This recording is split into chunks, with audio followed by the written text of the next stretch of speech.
The Agriculture Department recently confirmed an outbreak of African Swine Fever on a farm in Gauteng.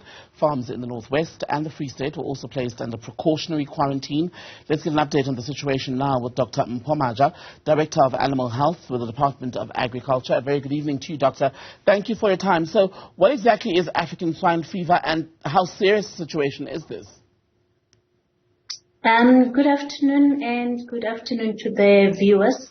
African swine fever is a disease. It's a viral disease. It affects pigs. Fortunately, it does not affect people, so the consumers are safe.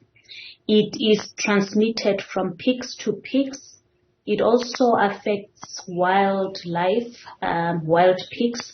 So it can be transmitted from wild pigs, warthogs, to our domestic pigs. And lastly, it's also transmitted by a vector, a soft tick.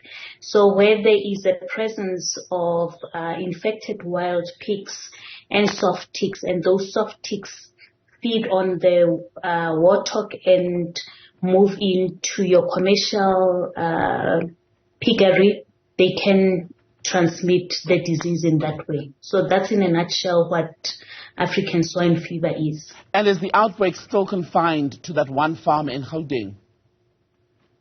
That's the latest case that we have reported in the last 2 or so weeks. It is confined to that farm.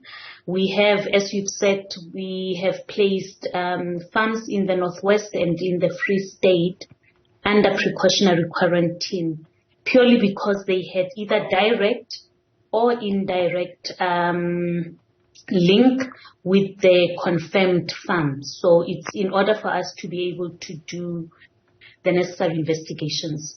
And as I understand it, it's believed at this stage that this African swine fever was already spreading on the farm, or it was already present around mid-December. How much of a complication does that pose as far as the tracing process?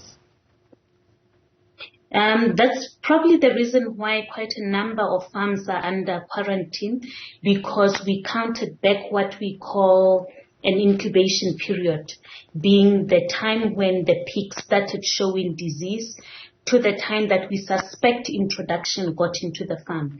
So we count back 14 days, and that is why it's giving us a date further beginning mid of December. And as a result, there would be a number of activities, farming activities from that farm to other properties, and thus the precautionary quarantine. And what happens to the infected animals, Dr. Maja? Unfortunately, African swine fever kills. The mortality rate is over 90%, so the affected farms would see high mortalities. Very few pigs would survive. So it causes deaths on commercial, actually on all farms, pigs affected. Do you know how many have died from this outbreak?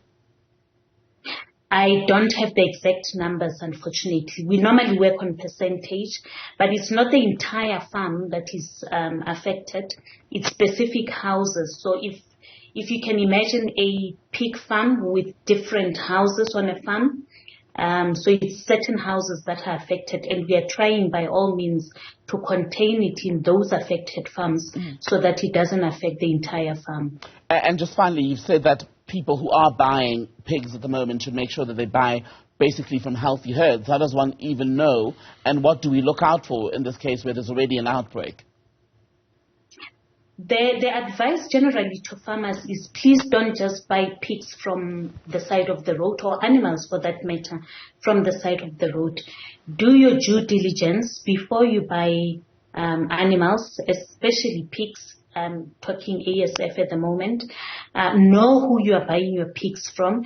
If it is a compartment, compartments are biosecure facilities that are tested regularly, that are visited by vets regularly. Make sure that there has not been any suspect from that farm in the last, make it a month and a half. And once you have bought animals, make sure that you do not introduce them directly onto your farm. Isolate them for a good 14 to 28 days before you introduce them. That way you will see if there's any infection that you may have missed at the time of buying. Dr. Mpho, Maja, good to have your time from the Agriculture Department. Thank you.